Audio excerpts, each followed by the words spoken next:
un serviteur. Et quand j'ai eu l'âge de 16-17 ans, je me suis un petit peu éloignée de Dieu. Et je me suis mariée avec un inconverti.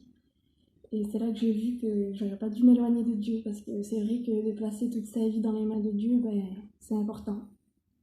Et donc je suis revenue à Dieu parce que je pouvais pas rester sans le Seigneur. Et le Seigneur a béni ma vie, il a béni mon cœur. Maintenant j'essaie de le suivre comme je peux. Et ça que je voudrais vous dire aussi, c'est que j'ai fait une petite expérience. Je le dis parce que je suis vraiment contente. Ça faisait 5 ans que j'étais mariée, puis je pouvais pas avoir de petits bébés. Et au bout de 5 ans, c'est vraiment triste. Et puis Seigneur, il fallait que je passe par les médecins, tout ça.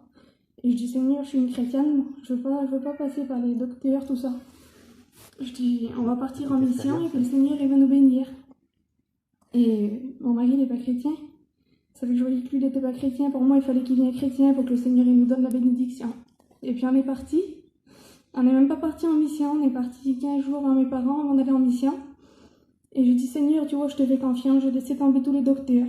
Et j'ai vu dans la Bible une femme qu'elle a prié, qu'elle a demandé à Dieu. Et j'ai fait comme ça qui était marqué dans la Bible. Je me suis mis à genoux et puis j'ai prié vraiment d'un cœur sincère. Et puis le Seigneur, 15 jours après, il a répondu à ma prière. Gloire à Dieu. Alors ceux-là qui attendent une réponse de Dieu, ne croyez pas que Dieu il écoute pas nos prières parce qu'il connaît nos limites et puis il nous donne autant voulu. Voilà, que Dieu bénisse. Gloire à Dieu.